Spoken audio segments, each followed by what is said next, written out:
Hello. Oh, Lordy. Back. Like a bite of melon. Sure. It's like a grapefruit.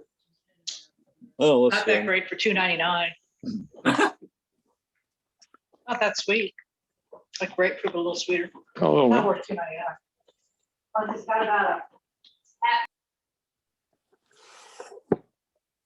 fix this thing so I can see what I'm doing. There we go. How's that? Much better. Thank you very much. Okay. Still got people coming in.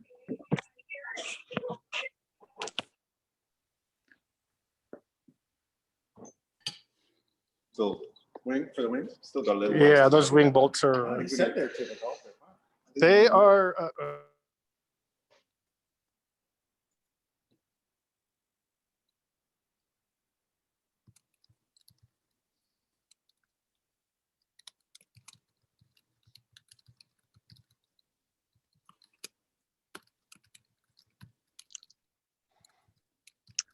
Okay, we'll go ahead and get started.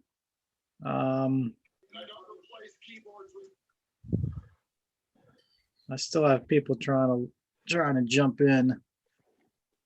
I don't know if there's, does anybody know if there's a way for me not having to admit them? Can they just automatically be admitted in?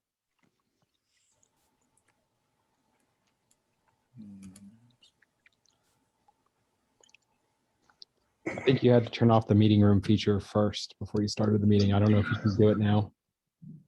Yeah. I'm not as Zoom competent as I should be.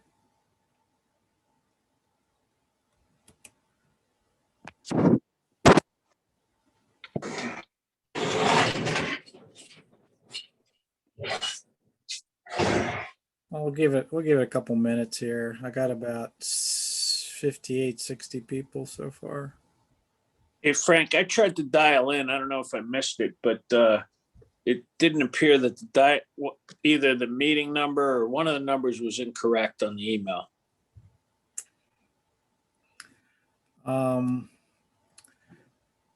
Okay. I don't know how that would happen, but that's what told me. Okay. I guess I'm in. Who knows? It may have just put me on blacklist. That's Hey, Frank, the dial-in number for Washington, D.C. did work anyway for Washington, D.C. We're up and running. Who's our member on the call with the amateur radio call sign K3EJJ or EEJ? EJJ, K3EJJ. What's your name? Maurice Cahill, CAHILL. Thanks. I'll update FSP that you're here. Thank you. Okay, I guess I'm doing this right. I don't know. We see you. Nice to hear.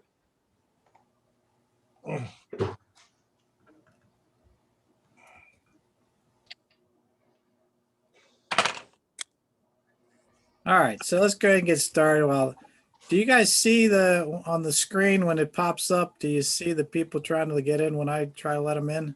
Yeah. You do? I don't. No. Negative. Negative. It's John, I do. It's just a thing you got to click in Zoom to see it. Oh, okay. no joy. So is everybody seeing the first slide of the Yeah. PowerPoint? Yes. Yes. Do you see do you see the participants box in the middle? No. Okay. I just wanted to make sure because people keep popping in. I don't know if that's going to block it. Yeah. All right. Safety main forward meet flight activity has begun. Let's go ahead and see if I can move this. Jeez.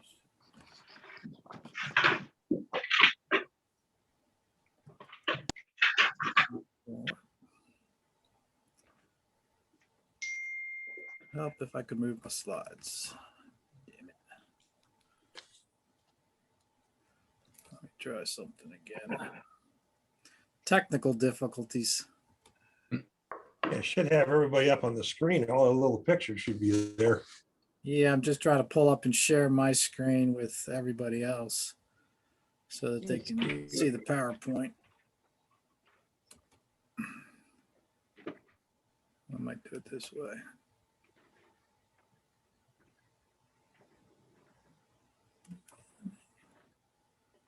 That's good, Frank. Okay, there we go. All right, so recent accomplishments. I didn't get anything from anybody, but if anybody out there has a solo or a new rating, just pop in and let us know. Instructors, please feel free to jump in on that as well.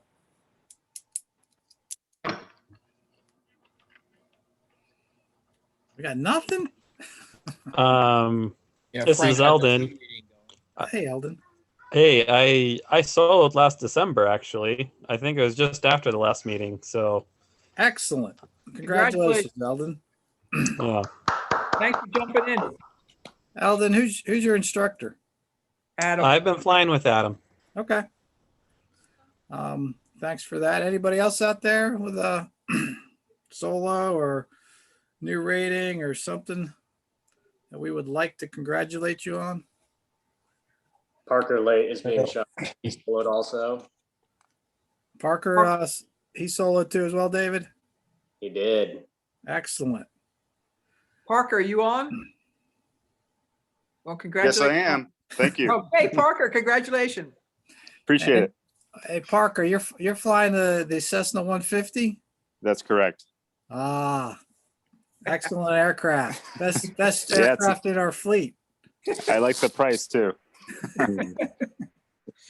All right. Good job, Parker. Okay. Thank you. Anybody else? I'm in there.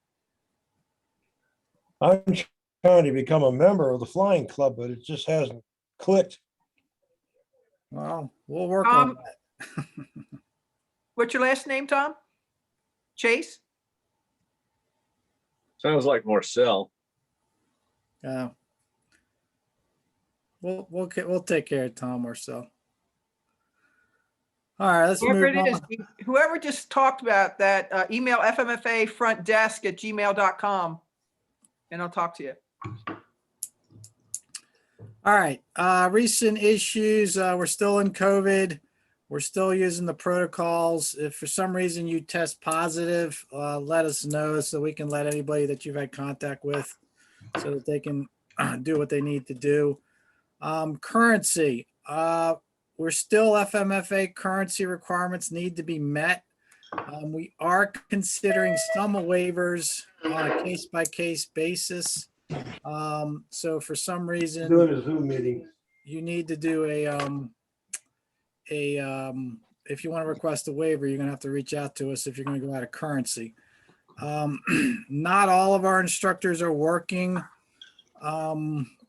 because of the COVID, but we do have instructors who are active, including David Wacker and Russell. Where's the shrimp? Hey, we're gonna need everybody to put their thing on mute, please, unless you're talking. Ferguson Evans, I think you're not on mute. Thanks, sir. So we do have instructors there who can get people current. If you're not current, we have Russell and David are our two primary full-timers. Vicky's also a full-timer, Vicky Bevan. And Adam Zoft is also working a fair amount, as well as some of the other ones, such as myself and John.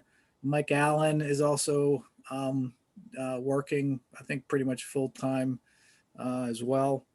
So we do have instructors who can do the currency stuff if you need currency. Let's see what else we got. Update on the club real quick. Everything's so far so good. It's basically the same problems we always have. Stay on top of your currency. You know, if you head out there Saturday morning and your FSP won't let you dispatch because you got something wrong, it's, you know, I'm not going to be happy and Sue's not going to be happy if you call us and wake me up from a slumber. So try to get, you know, stay on top of your currency so you can see that. We still have the limit in the clubhouse of 8 people in the club room at a time for the COVID stuff. Masks are required. Hopefully within a few months we'll all be vaccinated and things will get better. We still have a little bit of a problem with tightening down the dipsticks. Don't tighten them too tight because then they're a bear to get off and they can cause problems.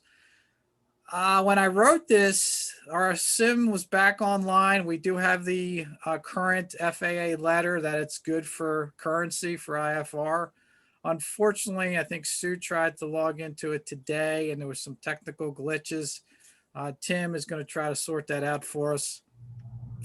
Let's keep doing our post-flight checklist and walk around after we finish. And if you're using the app, FSP app to dispatch and come back in, remember you need to go in on the actual website to make the payment because it's not taking a payment through the app. All right. Plane statuses and upgrades. So when I wrote this, 780 Fox Mike was up in Ocean County for the SPAR AD. I got a pleasant text from Frank Kennedy a few hours ago that said the arrow had passed and they will be putting it back together. So hopefully we can go get her tomorrow or Friday. The Warrior is back. It did pass. I think late last week, it went through the AD and all was good, which is good news for those two airplanes. Radio issues, 781 Fox Mike. We have the totally refurbished King Bendix 155 radio, the number 2. It's basically almost a brand new status. We just got to slide it in there. So that plane, knock on wood, should have all its avionics ready and up and running and hopefully happy. 782 Fox is fully avionics wise good to go. It's got the new audio panel in there. She should come out of the hangar hopefully within a couple of days. Dave Hopkins was waiting for some parts to finish the inspection and put her back on the line. It was Monday is what Frank said today. Okay. So that'd be great. Thank you, Russell. 783 Fox Mike. It is still having the issue on the Garmin on the higher frequencies. It will not transmit. So when we get 132.77, you can't use that to talk to Potomac. I've talked to the avionics shop in Kansas who did the repair to the King and another 430 for us. And he thinks he can fix that. So we're going to try to sort that out. But at the moment, the plane's flyable. If you have 132.77, use number 2 radio for your transmissions with Potomac. If you're on 119.7, the number 1 radio works perfectly. Don't ask me what the heck's going on, but it's some sort of weird situation going on. The Warrior, the number 2 radio, which is the Narco, basically is not functioning. It kind of turns on and off on its own. So we're figuring out what to do with that. We can get it repaired, but we will probably talk to Todd Ott down at Shenandoah and find out what his recommendation would be on that. And then again, the 2 cream of the crop airplanes in our fleet, the 2 150s, are in perfect condition and ready to go. All right. Let's see what else we got going on here. Winter flying, we're coming to the end of it, hopefully. Again, remember, if it's on less than 32 degrees, we got to preheat, make sure we're all clear of ice and snow. Night currency, days are getting longer. So pretty soon we're going to flip over and time change. I think I can't even remember. 14th. April or 14th. 14th. There you go. You go forward, I think, right? An hour forward.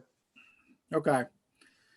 So once that happens, it's going to be later at night. But if you want to stay night current, we got to stay on top of that. If you're not night current, get with an instructor. We can get you night current.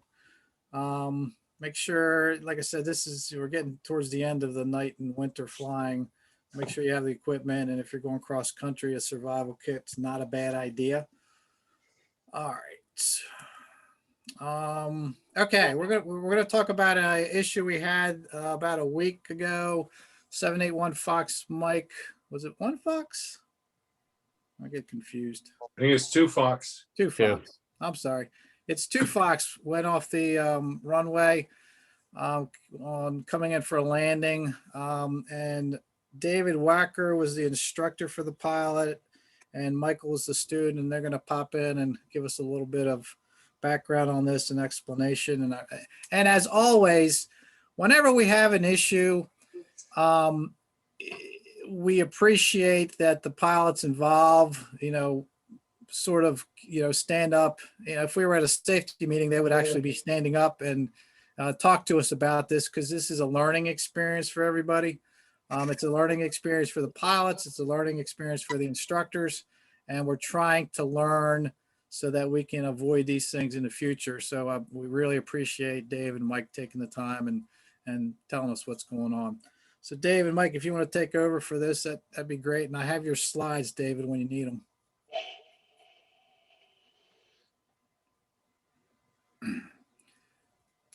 Super. Do you have any preference for who goes first? It's up to you guys. Yeah, you can go first, David. All righty. So if we roll my slides, basically three things that I see from the instructor's perspective. Obviously, Michael can talk about what he was seeing in the cockpit since he was solo. But from my perspective, for the other instructors out there, right, we did a flight right beforehand. He did one landing on that flight. And then he told me, he was nervous, and I've never had a solo student not tell me that they're nervous. So yeah, I get it. But I think I underestimated how nervous he was.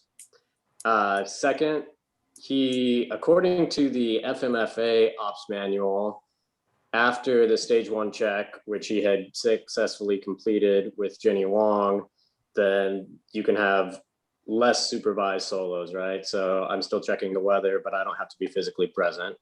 And so after he and I went on our flight, winds were still light and variable. Said, all right, go do your flight, and then we'll meet up when I finish with my other student. So I was not at the airport, so I didn't see him go off the runway, which I don't know if I could have prevented that, but at least I could have prevented continuing to taxi after he had gone off the runway.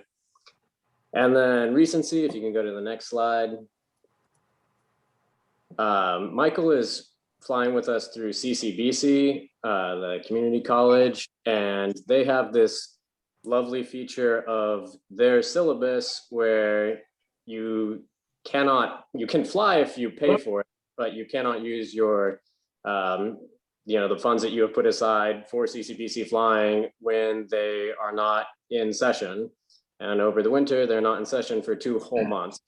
So you can see he was flying consistently in November, and then I was out of commission. He did his stage 1 check. We got his first solo done on December 9th, and then took 2 months off of flying. And on that first flight back, we flew for 2 hours, and he did 7 landings. And then immediately before the incident flight, we just did the 1 landing and did an hour. So that's a lot of time for a student pilot to not be flying and to try to stay fresh. So step 1 is fix the syllabus. But for me, it's like, okay, we're going to have to ignore this syllabus because you've had 2 months off. We need to go back and hang out in the pattern for more than 8 landings before I kick you off solo again. Okay. Michael, you want to pop in and give us an explanation from what happened from your perspective? Yeah, so just to kind of talk about the flight and what actually happened. So like David said, we had a little run around at Deal, did some practice air work, and the goal of the flight, the mission of the flight, was to do a solo, leave the pattern, fly out to a training area, just do some sort of flying at the training area, and then return into the pattern. I did all that. Everything felt fine during the training area. I felt good coming back. Did all my radio calls, came in, entered the pattern as I was supposed to at 45. Where things kind of got a little squirrely for me is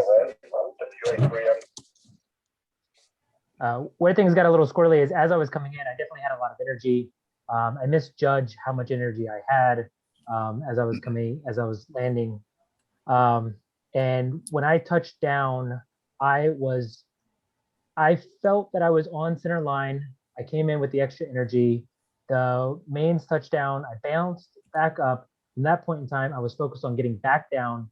I probably drifted a little bit to the left. I'm sure I drifted a little bit to the left. Ended up coming down hard on the right side. And then from there, I tried to correct with aileron by bringing the left side down. At the same time, I used the left rudder, which is what kind of guided me to a straight path off the runway. I did not have control of it at that time. So my next step was to gain control, which was essentially just to hold everything straight. And I was lucky enough that I actually had no damage to the airport, presumably no damage to the airplane from what I've heard. And I just held it off as long as I could. And then once I left the runway, just kind of held the yoke back as hard as I could to do a kind of a straight soft field landing. Somebody mentioned what the winds were like. So that was actually something that I thought was important, but I'll tell you that it wasn't. It was a swirling day. The winds were favoring 1-0 for most of the day. When I listened to the ATIS, I got a 210 at 3 knots. But the two recorded ATISs on the other side of that was 180 at 4 knots, 150 at 3 knots on the front and back end of that. So they were swirling. The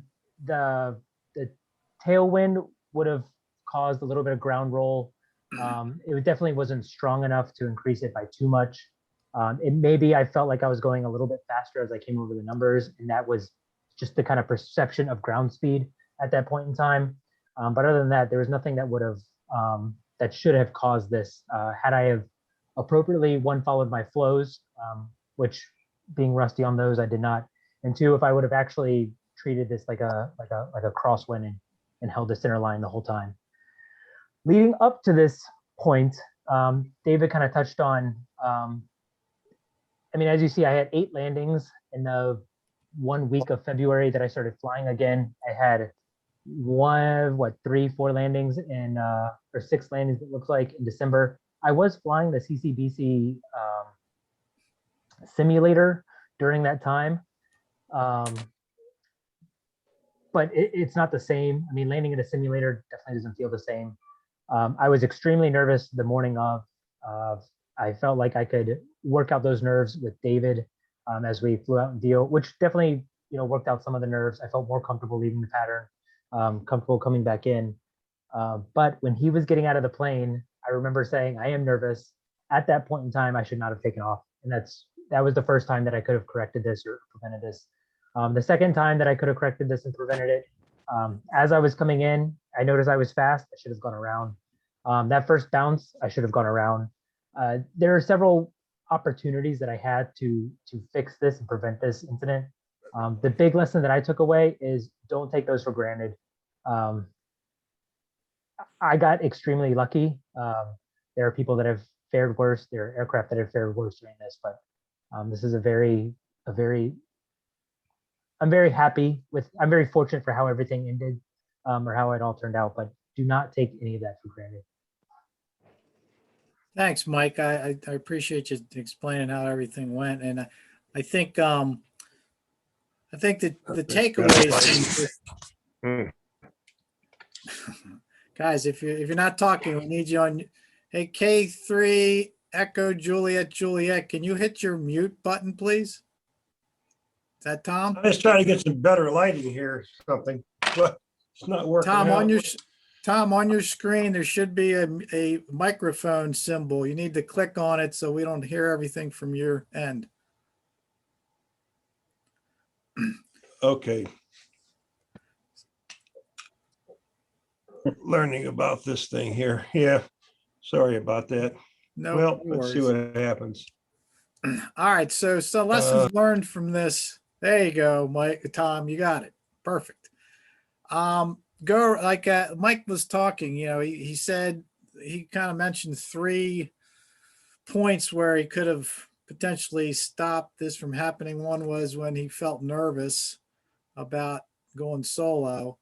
That's a tough one just because, like David said earlier, if your students aren't nervous, then there's, and all the instructors probably have had students who are not nervous, and those are the guys that worry us because they're they think they already got everything down pat, and they make us nervous when they're they're ready to solo on day one. So that's not necessarily, I mean, I think the nervousness there was, legitimate, but I'm not so sure that was a game, stop the flight. But, Mike realized he had too much energy, too much speed coming in. Go around option was there. Should have probably taken it there. Then when he came down, not in great control, go around option is right there. We tell pilots all the time, we tell students who go to take practical tests, you will never fail a practical test because you go around. You will fail a practical test because you botch the landing. So if it doesn't look good, go around. And even after we finish that, you're flying for years and years and years. If it's not working, it's not working. Don't force the plane down on the ground when it doesn't want to go. Or it wants to go, but it ain't going to stay on the runway. Try to make the call early and just go around, do it again. Good point for, they also brought up, if you go off the runway, and knock on wood, everything is good. Metal has not been bent. That is the time to shut down and get out of the airplane and take a look at stuff, and then make a smart decision on how to get the plane back on the runway and back on a taxiway. It is very likely that if you try to get a plane back onto the runway from grass or turf or anything, the risk of a prop strike is very high, or something else going horribly wrong is very high. So, I wouldn't worry about it because we've had pilots. We had a pilot take the Arrow off the runway years ago, who was, an instructor with a student, and he went off the end of the runway, and he did the same thing. He taxied it around on the grass and came back on the runway, and which was kind of the no-no. So if something happens, let's go ahead and shut down, see what's going on, and then figure out how to get that plane back to where it needs to go. This is a situation where, the syllabus from CCBC seems to be a little bit poor in the fact that they let their students have this is gap in training. And any of us, if we have this gap in training for weeks or months, it takes some time to get back into the groove of flying. So if you're a student pilot and you need, let your instructor know if you've been out for a while that you're going to need some more time to get, back to where you were. If you're a current pilot and you've been out, get with an instructor and go out there until you're comfortable again. I don't know, Frank Kennedy, if you want to jump in, I don't know if you've talked to CCBC about this, and is there any... I would like to get in if you don't mind. Yeah. First of all, good debrief, guys. I really appreciate y'all stepping up to the plate and putting it out there.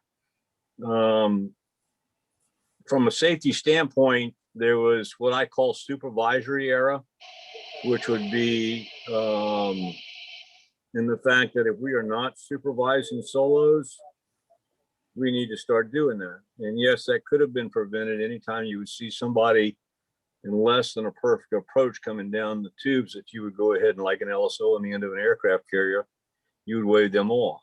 So if they're not a rated pilot and they're out on a solo for the CFIs, and we'll develop that further in our CFI meetings, they need to be supervised. And the CFI needs to have a handheld radio in his hand so he can wave him off if he doesn't like what he sees. That would all he would be saying. Further supervisory would be the fact that we have created a monster, which is, as you've already talked about, is the CCBC suspension from flying for what could be a 2-month period of time. And I think that's what it turned out to be here. That's being addressed. I don't have a fix for it yet. CCBC does not have a fix for it, but we're trying to get some guys that are less academically inclined or accountable, I guess, and are more aviation oriented to realize that, and they're going to work on that. And then of course there was operator error, and I think that was well analyzed by the pilot, and I think the corrective actions required are going to be made by all parties concerned, except we need to pay attention that we have a supervisory error with CCBC, and that's something that's going to have to be addressed. So if it comes to us, and it has been a length of time, say the guy was ill, or he may have been in the military, got deployed for a while, there could be a number of instances that this suspension from flying would happen during the formative period of your pilot skills. Before you launch him on a solo, or before you accept a solo, make sure you're ready to go. If you're not nervous, there's something wrong. But there's a level of nervousness. There's a level of nervousness that's acceptable, and then there's a level of nervousness that's actually going to interfere. It's too much apprehension, I guess, is going to interfere in your mental processes, and you will not be as responsive as a pilot as you want to be. So, from my standpoint, that covers. I don't have an answer for CCBC yet. We're working on it. I think an excellent job. If the SOP reads as stated, and we need to correct that. And from the analyzing it after the fact of the Monday morning quarterback, I think everyone did a great job on that. But this was a preventable event, very preventable from a number of standpoints. Okay. All righty. Thanks, Frank. All right, let's move on. What we got next here? Computer would work. Okay, so tonight we're going to do we're going to have Alexis Smolik, who's our security officer for the Ford Meet Flight activity, who she's going to jump on. We're going to have her do the security brief for the club. The security brief is mandatory for the CFIs as well as any of the staff that have interaction with students. But it's also a good idea not a bad idea to have the entire club see this so that we're all on the same page. So Alexis, if you give me a second, I will pull up your stuff. Let's see here. All right. Share screen. Where is it?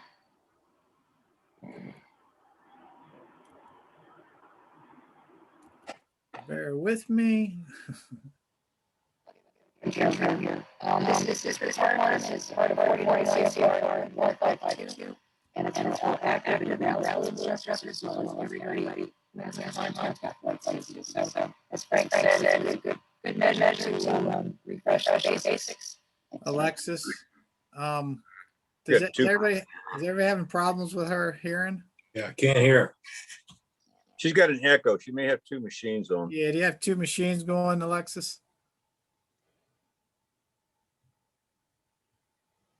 You still got the echo going. It's probably Bud's fault. He's too close to you.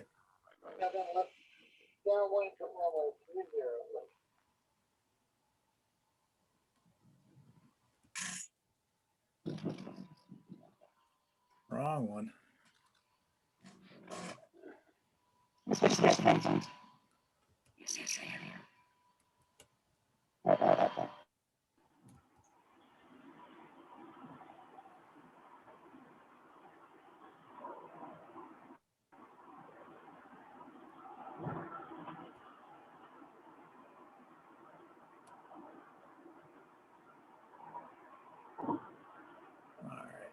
All right, while Alexis is trying to sort out our audio issues, anybody have any questions at the moment?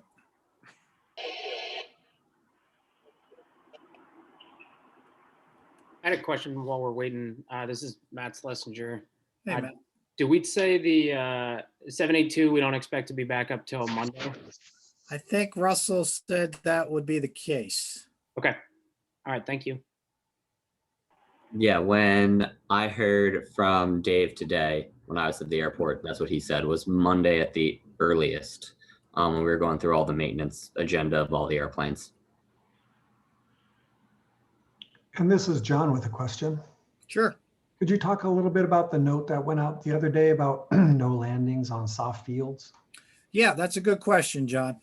So one of the things that came from the it kind of triggered us to a review when the Two Fox Mike went off the runway is that since NAFC and FMFA are basically sister schools or sister clubs or whatever you want to call us, we are trying to now sort of be on the same page between safety requirements from both organizations.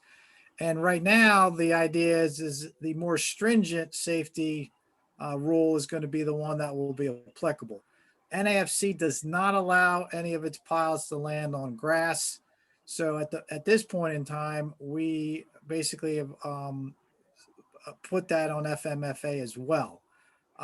So part of the issue is to be honest with you, is we've had unfortunately several incidents in the last 8-10 months, which has caused some concern because of the incidents. It's also caused concern about insurance coverage.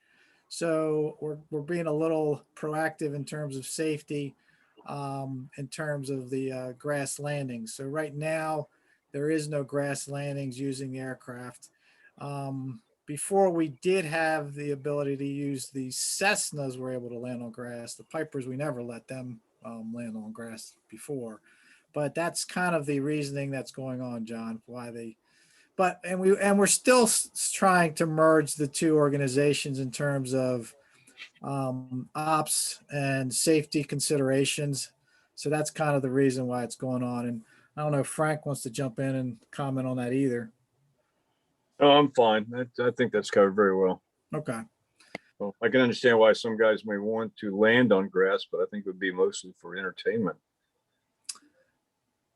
Well, Hey, this is Keith Tice. Yeah. Not always with the desired results as far as the aircraft is concerned. But if you've got a choice between grass and pavement, I'd rather take the pavement. If you don't have a choice, i.e. the engine quit, then yeah, land soft field. That's the only reason why I would ever want to practice landing on a soft field, because then it gives me confidence that if I lose my engine, then I can actually, I feel a little bit more comfortable than I normally would landing in, If you practice your soft field landings on a hard field, it will work on a soft field. Noted. All right, well, we're still waiting for Alexis. Any other questions? Yeah, hey, this is Keith Tyson. I have a question. Sure. So will we be able to, if we're current at NAFC, will we also be current at FMA? If you're current at NAFC, and yes, to an extent you would be, we do have pilots flying at both locations. So if you're checked out and you're current down at NAFC, then, yes, we can get you current up in FMFA and probably vice versa. So if that's the situation that you have, then just let us know and we can get that done. Okay, and what's the procedure for getting, I guess, on the simulator or qualified for the simulator? How does that work? So our simulator, the best thing to do is I don't know if you've been using an instructor at FMFA, but if you haven't, we can get you one. But basically, you just need a session with the instructor to sort of show you how it works. And then once you know how it works, you can use it whenever you want. We do not have it on a schedule right now on FSP, just because the demand hasn't been such that we needed to schedule it. Most of the time when somebody wants it, it's there and it's available. If that changes, then yeah, we would put it on a schedule. For right now, it's first come, first serve. Okay, thanks. I'm just finishing up my instrument rating over in NAFC and hopefully get that in the next month or so, and wanted to figure out how to get the sim. If I can interrupt, there's also a simulator at NAFC. And okay. The guy you just silenced is the guy who fixed it. So it's up and running. If you check with Chris, he can give you guidance on how to operate it, but it's fully functional. Okay, great. I'll check with Chris or Taylor and see if they can get me up on it. Yep, and both sims at NAFC and at Fort Meade FA are FAA compliant, so you can log for currency on both of them. We just Oh, that's great. we just got the updated FAA letter not too long ago for both of them. All right, thanks for the answers. Appreciate it. All right, I'm trying to find out what's going on with Alexis. If she doesn't come on, I'll be forced to do this. I have a question. Sure. Hey, it's Bruce Safford. When you I guess complete your currency requirements as far as flight goes, does Flight Schedule Pro automatically update that, or does it take time for that to catch? No, so generally Flight Schedule Pro, it doesn't automatically keep you current. So when you see that if you become current, the best thing is to shoot an email to FMFA front desk and we'll get that done for you. Or the other option you have is if you have an instructor you work with, let them know they have access to the system and can update your currency as well. But unfortunately, the way it's set up right now, it doesn't track currency to the best of my knowledge. So you have to actually manually put that in, and you don't have the authority to do that as a pilot. It's going to have to be either one of the management or a flight instructor will do that for you. Okay, thank you. All right, any other questions? I'm gonna actually call her real quick. Might just be able to get her on the phone. This is John with a question about the status of our Arrow and its break-in and getting checked out and current and so forth with that. Hey, Frank, I'm on the phone. I dialed in. Hold on, John. Yeah. I dialed in using the phone for audio. Okay. I can still see the screen, okay? All right. So can you want to unmute and we can get you started? Well, I'm gonna talk from the phone, but I'll follow the screen with you, okay? That's fine, but you're logged in with the phone? I'm logged in with the phone for voice, but for a video, I've got the computer going. Okay. We can hear her, Frank. Okay. But is that you hearing her through the computer through my phone? I think it's the computer. Okay. I think it's through his phone, Sue. Alexis, if you want, I can just keep you on my phone and you can do it from there. It's working. Can you want to do it that way? Alexis? What was that? We can hear you now through my phone if you want to just go ahead and start. All right, good. I can't see your screen though. This is weird. My computer's spoken, I think. If you want to pull up the PowerPoint for yourself, you can just tell me what screen you want, slide you want. I have a hard copy. Good old hard copies never fail you. I've got a hard copy in front of me. So I'm going to screen one. Zoom just went poop on me. Gotcha. I'm on screen one for you. Screen one. Okay, we did the intro. Again, to recap, we're doing our annual flight school security awareness training. And am I going too fast? Any questions before we start? No, I think we're good. All right, hearing none. Again, this is the requirements for part of 49 CFR 1552, which is a requirement for everybody who comes in contact with flight students. So basically, it's all of us, including instructors, but it's really geared towards instructors. A little bit of background about me, 33 years federal law enforcement, just retired last year from the Air Marshal Service.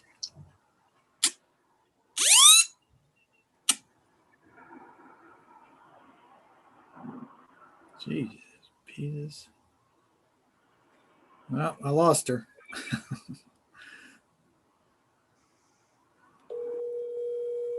What happened? It got cut off. I'm calling her again. This is fucking hilarious. Comedy of errors. Sorry, Alexis, you got cut off. Can you start with your background again? I just retired, 33 years federal law enforcement. My specialty was aviation counterterrorism. Had a lot of fun, lots of great stories, but I'm doing other fun new adventures as a government contractor now. So still very, very involved. Going to table of contents. So that was a little bit about my background. I've been doing this a long time, love doing it. I certainly do not know everything. I'll tell you that right now, but the one thing that will never fail you is your gut. And as a pilot as well, it never fails you. But going on to our table of contents, slide 2. Yep. We're going to be going over 4 sections today. We try to make this as quick and painless as possible. A lot of the stuff everybody knows already, just really a refresher of the basics. But the 4 sections are security measures, security incidents, any new threats, and any new TSA guidelines. I included at the very bottom of slide 1 the references that this document is coming from or derived from, and that is the TSA GA security guidelines, which is guidelines for GA security airports, as well as AOPA's Airport Watch, their webpage, which is a phenomenal resource for any guidelines. So that's where a lot of this information is derived from. Going on to slide 3, which is section 1 slide. A little bit of trivia here. That is Friendship Airport, circa 1950. But we're going to go over reviewing information regarding any new security measures or procedures implemented by the flight school or the airport. Going on to the next slide, section 1 continued. Again, this is the review of the basics. There's really nothing new out there. Just because it's nothing new doesn't mean it's not relevant. But it's basically look out, lock up, and know who to call. Basically, make sure those keys are put away. Make sure the doors are locked. The doors don't lock themselves. And remember, security, being complacent is probably your worst enemy. I'm not going to go into 9/11 and the background, all that, and who did what and so forth. But if you forget to lock a door, forget to close a door, use good common sense when it comes down to securing our aircraft. Any questions before we continue on? Going to slide 5, look out, lock up. This basically talks about any physical damage, looking for physical damage of the airport, your surroundings. We go to Tipton every day. You know what's normal at our airport. You know what's normal at your home, in your neighborhood, in your workplace. So an outsider wouldn't necessarily know what's normal, what's routine. But you know when the fence line is broken or there's damage. Airport and fuel area, the lighting. Is there a light out? I'm sure the folks at the Tipton Airport would really appreciate it if you reported it. Look for folks walking around without any idea, just don't look like they belong. We all know what a pilot looks like going to their plane, but if somebody's taking a little too long going around an airplane, report them. Can't hurt. The security folks and the folks at Tipton do a great job of staying on top of things. Standards of fencing on the aircraft on the ramp. Please make sure all aircraft are locked when they're not in use or if you're not around that plane. Securing the keys to the plane, very important. And also make sure throttle locks are used and locked doors at all times when not in use. I can't emphasize that enough. Frank, anything you want to add, sir? Nah, it's good. Okay. Another thing I'm going to ping on this a lot is any suspicious people. I'll go into a little bit more. A couple of years ago, we had a little incident at the airport. I think everybody remembers. But anybody who's suspicious, don't be afraid. Don't be shy. Report it. The authorities will check it out. Going to the next slide, alien students. And we don't mean people from little green men running around the ramp here. These are folks that if they want to become a flight student, that's fine. There is a process and a procedure for those folks to get the required flight training. Oh, we have barking dog. Excuse me.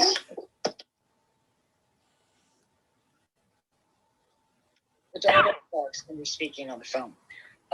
For any instructor or any ground instructor out there, please do not start or initiate any flight training for an alien student until you've spoken to a chief instructor and a manager. There's a whole litany of requirements that TSA requires. Now, if it's not doable, it is doable, but please don't proceed with the training. Going on to the next slide, section 2. And here we're going to discuss any new security incidents at the flight school or the airport and any lessons learned as a result of such incidents. I'm going to need your help here, Frank, but we had keys left in unlocked aircraft more than once the last few months. We have. Okay. Would you like to elaborate? So it is getting better, but and here's the thing, and we don't want to throw blame on people. We don't want to blame stuff, but even when the planes come out of maintenance, Occasionally we'll have a plane sitting on the line and the maintenance personnel have left the key sitting on top of the dash. So it's not a bad idea when you're going out for a hop, as you're walking by the planes, pay attention to the other planes. Look inside, look as you go by, because it potentially you could see a key that's hanging out on top of the dash that may not have been left there by a pilot. It may have been left there by a mechanic who had just finished working on the plane, and he pulled it out and he just forgot to put the key back where it belongs. And then occasionally we still have the same thing where somebody leaves the book with the keys inside. So, and then, here's one of the things that happened just recently, Alexis. We had a brand new student who was vetted, and unfortunately he walked away with the keys in his pocket. So instructors, make sure, as I think Frank Kennedy has a policy on, the keys only can go in 4 places. 4. So basically in the ignition, on the dash, or what are the other ones, Frank? The key locker and then the binder itself, but never put them in your pocket. I've been guilty of the same crime numerous times. So, but on the whole, we have gotten much better, Alexis, than we have been, say from, a couple of years ago. All right, good. And a couple of 2-3 years ago, we had a very suspicious character. If anyone wants to chime in, but one of our members caught an individual who was a known culprit. Actually, there was a bolo out on him. Be on the lookout within federal law enforcement. The gentleman was very convincing. He showed up in very professional attire. He showed up at BWI a couple of times trying to get on a couple of corporate aircraft. The folks at Signature shooed him away. He later showed up at Tipton, very convincing, and luckily one of our members noticed him on the ramp. I believe, if I recall correctly, he was in the vicinity of the fueling area, reporting to authorities. But the gentleman was as we'll call, he had mental issues. He did show up later, a couple months later, down in Georgia. Same story, trying to get on GA aircraft. He had a very convincing story.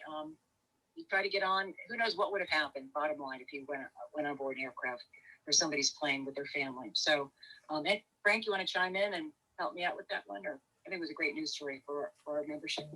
Yeah, that was interesting, and I think Alexis Beck, he ended up getting arrested and doing some jail time, didn't he? Quite a bit of jail time, quite a bit. And finally, he ended up, I forgot which state, but they locked him up for a while. It depends upon the state that he got locked up in. It's on state charges, not federal charges. We couldn't get him on federal. We were waiting for him up here in the DC area because we were ready to charge him with a federal crime, but he showed up some other GA airports down south where state charges applied. He was let out after like 90-day mental observation charges. And we haven't heard from him again, so which is a good thing, but you never know. Right. Alexis, we got a question from a member who says, what's the best procedure to do if they're out on the ramp and they see somebody? Who should they be calling? What should they be doing? Well, I will help you with it. Number one, the Tipton authorities. If you don't know who to call 911. Anne Arundel Police will come right to the airport. They're great. Lots of good experience with them. They're right at the airport. They're only about a hangar or two down with their aircraft. But if you call 911, they'll be automatically dispatched to Anne Arundel County. If you have time, I'm going to give you the phone number for 1-800-GA-SECURE, which is 24-hour watch that's staffed by TSA. Actually, it's contractors, but they will also dispatch Anne Arundel County to whatever airport you're at. They will locate you and hook you up with the local police wherever you are. Does that help you? Yeah, that's good. When in doubt, call 911. That's all. Don't mess around. So I shouldn't be tackling people on the ramp. I wouldn't be tackling them. Be a really good witness. Be a darn good witness. Don't put yourself in harm's way. It's not worth it. Sounds good. It's not. If something is happening horrible, that's a little different story. But in general, be a good witness. Okay. All right. You want to keep going here? Moving on. Section 3. Section Any 3. threats posed by incidents involving GA aircraft contained on the TSA website. My experience with TSA website and unclassified is not a lot out there. not a lot out there in terms of what nefarious evil people are up to dastardly deeds to commandeer aircraft. You're not going to get that. It's more of, Al-Qaeda doing bad things overseas. But in general, use your common sense here. We're going to go into a little bit more of citizen verification in the next slide, but I can't emphasize enough too the fact that there are people out there who want to do harm to U.S. persons or U.S. citizens, whether it's primarily using aircraft. Aircraft are very sexy, they're very newsworthy, they get on the news pretty quick. So don't be that guy or that gal that gets on the news, or your plane gets on the news. Most of the threat information out there is common sense, and most of it out there is crimes, stealing the aircraft, stealing the contents of the aircraft, or using the aircraft as a conveyance for bad things. But going on to the next slide, importance of citizen verification. And this is very important for flight school instructors who receive your training. To report suspicious activity of a flight student to the TSA hotline, which I'll give to you shortly, at the TSOC, Transportation Security Operations Center. The vigilance and responsiveness of the flight crew. There was a couple folks out there. There's always a couple every year of aliens who try to get flight training, and they shouldn't be getting flight training for whatever reason. Their visa, maybe there's issues with their when they're coming into the country. But basically, report it. When in doubt, report it. And if you get someone who is suspicious, please report it. Anything you want to add to that one, Frank? Yeah, just briefly, if anytime we have a student that comes in who's not a citizen, we definitely have a lot more stuff to do to get them through the process. So if that happens, and there's also more restrictions on, I think the instructors also need to be vetted as well to deal with that. We haven't had too many, alien students at FMFA, so it hasn't been a big issue. But yes, we do need to pay attention to that. Especially as an instructor, as you fly around the East Coast, wherever you may have a student approach you. So be on guard for that. And again, it's nothing not doable. It can be done, but a lot of paperwork involved. We can get it done. But again, that's all derived from 9/11. As everybody knows, those hijackers were all obtained flight training within the U.S. and trying to prevent another 9/11. It still does happen out there. You'll see occasionally people who shouldn't be getting flight training do try to get flight training. So it still does happen 20 years later. Going on to the next slide, theft of aircraft or aviation-related equipment. Preventing unauthorized access to the ramp, the hangar, the aircraft themselves, to our workspace, to the office, really is very, very important. You've got to make sure who's in the office really belongs there. There's numerous incidents and hundreds of incidents out there of aviation equipment theft from aircraft parked on the ramps. Most of them are rural, little and no security patrols. Tipton, again, they do a great job keeping an eye on things. But again, it's everybody's job. That's your plane when it's in your possession or at your airport. Remember that. Please ensure that you lock your aircraft and store your aircraft in a locked hangar if you can. The black market that's out there for high-end items, GPSs, headsets, radios, Stratuses, all the gizmos that we have nowadays, there's a huge black market out there. So, if you don't lock it up, it's going to walk. So, and insurance, that means all of our insurance goes up as well, too, when things get stolen. Incidents. The next slide is about 3 or 4 incidents out there. Basically, these are general aviation aircraft ranging from a Cessna Citation to 172s, 152s, all different varieties. I'm going to call them knuckleheads, getting into aircraft, stealing them, doing whatever they're doing. A lot of them are joyrides. A lot of them are trafficking different things. It could be drugs, could be whatever, or just for the hell of it. So don't be, again, that person that has to fill out a police report. They're not fun. And a lot of these incidents, they were very remote or rural general aviation aircraft, general aviation airports. But again, it doesn't mean that it can't happen at Tipton. Frank, anything you want to add? No, that's good. Okay, going to suspicious activity. TSA constantly receives reports from all over the country of people, suspicious people of various shapes, sizes, and flavors, as we'll call them. And there are a lot of people you're going to get that may become very belligerent or they don't want to identify themselves. And I think this goes back to the question the gentleman had asked earlier or who do I call? What do I do? Call 911 if you don't know what to do, or you're having a brain fog. Or if you have time, or put in your phones, really good resources, 1-866-GA Secure. I have a little tiny poster. It's an eye chart test here today.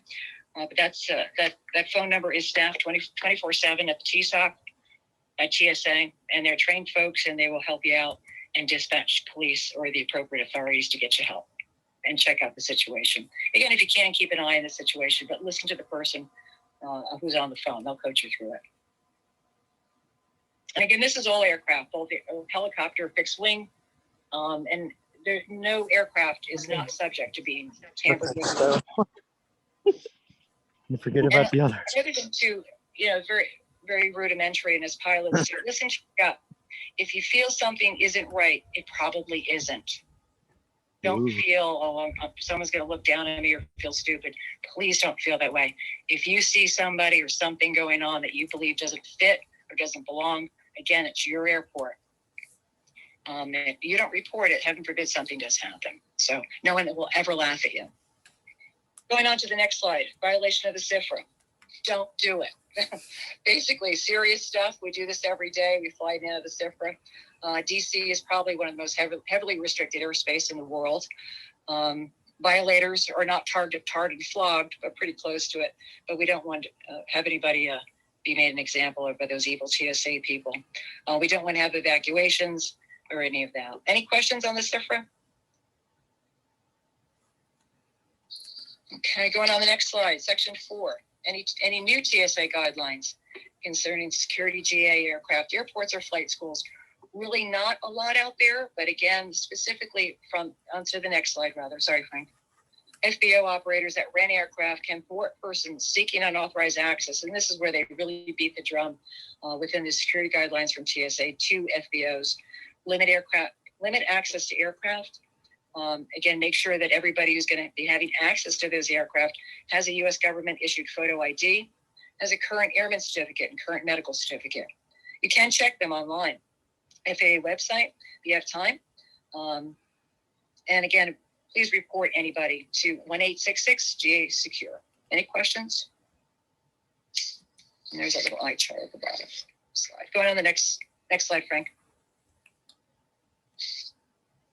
And TSA security recommendations refer, again, this is referenced in the IOPA website as well as within the TSA guidelines. Again, control the aircraft ignition keys, critically important. Limit student access to the keys. Student pilots should check in with a designated flight school employee, and do not allow students to remove the aircraft keys without signing them in and out.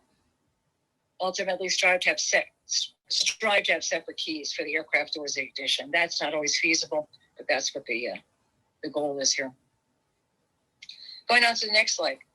Owners should consider upgrading the physical security of the aircraft using door locks, keyed ignition systems, and also auxiliary locks, prop locks, throttle locks. And I can't emphasize those really inexpensive things can really go a long way to thwarting somebody from stealing something out of the aircraft or the aircraft itself. Frank, anything? Yeah, we do have throttle locks on the 172s. We probably should get throttle locks for the 150s and the Pipers as well. I think to an extent, Alexis, we sometimes take for granted the really good security we have at Tipton. I mean, we have the NSA. We have if you haven't noticed, there's cameras watching pretty much everybody from. Good, because you know who's watching the cameras. Correct. And it's nice that we have Anne Arundel County Police Department at the other end of the thing. So I think to an extent it's easy for us to get lazy because of the excellent security we have around our airport. But obviously we need to pay attention and do all this stuff that we do, especially when we go to other airports. We'll be somewhere else. And that I think bad guys don't watch the patterns at the airport. You're wrong. If somebody's really hell bent on getting into something, they're going to be watching patterns and watching. So can't go wrong with the extra throttle lock. Correct. So yeah, that's good stuff, Alexis. What I will do is we will send out the document for the training record to the CFIs and the non-CFIs who need to have it done, and we'll get that back from you guys and put them in your folders. And this will count as the TSA requirement for FMFA for this year. Does anybody have any questions for Alexis before she stops her presentation? And I did mute everybody, so you'll have to unmute if you want to talk. I do got one more thing, Frank. I want Sure. to put a plug. Real quick, again, the recurrent training is complete, my presentation, but one other plug, and this is not a requirement for the training, but DHS has a blue campaign to combat human trafficking. There's phone numbers. I've got a separate slide on that, but human trafficking is very prevalent and very pervasive and unfortunately very tragic. Happens everywhere, all over the transportation network. And as pilots, we travel around. If you see something, again, call 911. There's a phone number specifically to report suspected human trafficking. But please, it's a horrible situation, and everybody's affected by that. That's all I've. Okay. Alexis, are you on the Zoom, or you want me to just keep you on my phone for the end?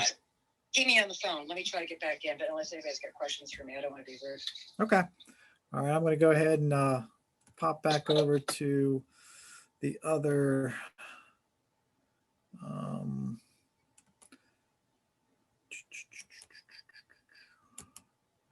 So we're pretty much done for the evening. I just did want to pop up the new assignment for the next term.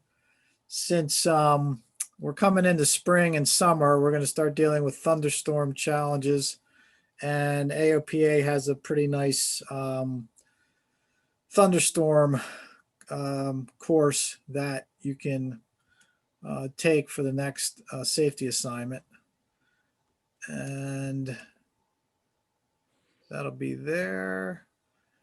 And does anybody have any questions at this point? And you'll have to unmute if you're muted. John Tyrell has a question. The status of our Arrow Yeah. for its break-in and ability to get current in it again, stuff like that. So, John, it looks like I believe she's probably broken at this point. When she comes back from Motion County, we'll have Dave take a look at her and get her flying. And then if you're not current in the Arrow, just talk to an instructor. If an instructor is not current in the Arrow, we do have a new number of instructors who are current in the Arrow, including myself, Russell, Marty Sachs, a couple other people. So once she comes back, we should start flying the heck out of her, hopefully. Any other questions from anybody? All right. Frank, one quick one. Are you going to email the TSA form, or how are we going to get it? Yes, I'll go ahead and email the TSA form out to everybody that needs to have it done, and you guys can sign off and get it back to us, and we'll put it in your file, and then keep a copy for yourself. All right, if there isn't any other questions, I guess we're done. Yep. Yep. Okay. Sorry, Sue. It's okay. I have a few things administrative wise. Somebody this week checked back in and put the decimal point in the wrong place in Flight Schedule Pro. So the flight was like 1.2 hours and the tack time was 6,000 hours. So that put everything was out of date and expired and put the plane down for maintenance. So when you check in, the tack time should be close to the Hobbs time. It might be a little bit less if you're doing a lot of slow flight, but please double check that because it screwed everything up for, a couple hours. I want to thank John Tyrell for taking attendance tonight and updating everybody. Want to thank Gabe Okoski he's the one I send things to update Flight Schedule Pro sometimes. So he's been a big help. And Gabe Palmier, he's on with us tonight. He is also an A&P, and he fixed the switch on 781 tonight. The co-pilot switch, push to talk, wasn't working, and he's going to be doing a lot of work. So if you ever see Gabe, thank him for what he's helping us out with the little maintenance stuff. Thank you, Um, Gabe. Is that, yeah, Russell? Sure, you're welcome. My pleasure. Thanks, guys. So that's all I have right now. Does anybody have any questions for me? And somebody brought it up about updating FSP. It doesn't update automatically, so you can send it to me and we'll get it updated, or your instructor can update it. So there's 2 ways to do it. Okay, thank you. That's all I've got. All right. Sorry about that, Sue. If there's no other questions, I think we're done for the evening. If you have any questions that pop in, just reach out to us at any time and we'll go from there.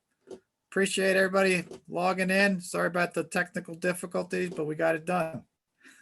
This is John Tyrell. I've been updating FSP. Go ahead and check, make sure I got it right with today's date. We do have one person who dialed in with a phone number. I need to know who you are. 703-965-6388. Might have dropped off already, John. Some people did. Yeah. Okay. Fair enough. Thank you. Thanks, All Bill. right. Everybody be safe. Take care and go fly. Thanks for attending. Okay, thank you.